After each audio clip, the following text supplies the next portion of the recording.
Tayo po ay nagpapalabas ng 3-hourly update patungkol sa bagyong si Marce. So ito po yung nilalaman ng ating 11 a.m. Tropical Cyclone Bulletin ngayong araw. So patuloy na kumikilos ang bagyong si Marce papalapit dito sa may bandang Northern Luzon area. At kanina alas 10 ng umaga, ang sentro ng bagyo nito ay tinatayang nasa layong 305 kilometers ang layo silangan ng Tuguegarao City, Cagayan. Taglay ni Marce ang lakas ng hangin, umabot hanggang 150 kilometers per hour, malapit sa gitna nito. Yung pagbugso naman ay abot hanggang 185 kilometers per hour at kumikilos sa direksyong west-northwest sa bilis na 10 kilometers per hour during the last 6 hours. Ngayon mapapansin natin, malayo pa yung sentro pero may mga kaulapan ng tumatama dito sa ilang bahagi ng Northern Luzon. Sa may bandang Batanes, Babuyan, and mainland Cagayan at ilang bahagi pa dito. So, posibleng may mga pag-ulan ng nararanasan dyan at sa mga susunod na araw, habang lumalapit ang bagyo, ay asahan natin na mas maraming paulan pa ang posibleng maranasan ng mga kababayan natin sa may bandang Northern Luzon area. So, sa ngayon, ano yung inaasahan nating pagkilo sa bagyong si Marce? Tingnan po natin yung latest forecast track, no?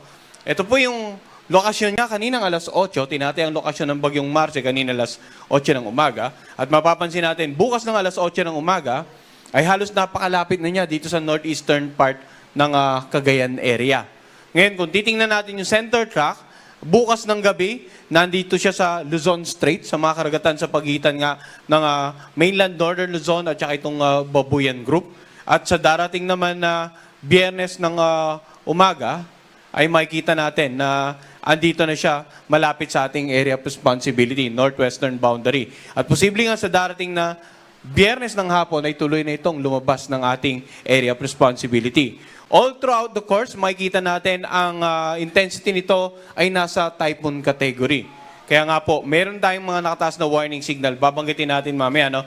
So generally, yung forecast track natin, yung tinataya pong sentro, inaasahan natin na it's either may tamaan sa extreme northern Luzon area or tumawid nga sa karagatan close to these areas. Itong tinatayang sentro ng bagyo si Marce. Pero, tandaan natin, yung area of probability, nagpapakita ng posibleng pagkilos ng bagyo, ng pinakasentro, no? We're not ruling out the possibility na either more towards the Batanes area or more towards the Cagayan area ang posibleng pagkilos ng bagyo over the forecast period, throughout the forecast period, no? At least or over the next 2 days. Kaya dapat, handa po yung mga kababayan natin, simula sa Batanes, di sa may Babuyan, at maging sa lalawigan ng Cagayan for a possible landfall. And generally speaking, hindi lamang po yung nabanggit natin, kundi itong mga lugar na may warning signal, dapat handa sa pagdating ng bagyong si Marce. Warning signal number 3 po, sa ngayon nakataas dito sa may bandang northeastern portion ng mainland Cagayan. Samantala, meron tayong warning signal number 2 naman dito sa naka-highlight ng yellow sa Batanes, Babuyan Island, sa northern portion ng mainland Cagayan at sa northern portion ng Apayao.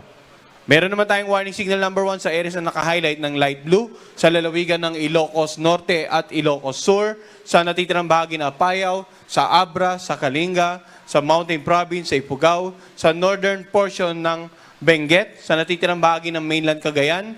Warning signal number 1 din dito sa may bandang Isabela, dito sa may bandang Quirino, Nueva Vizcaya, at sa may bandang northern portion ng Aurora.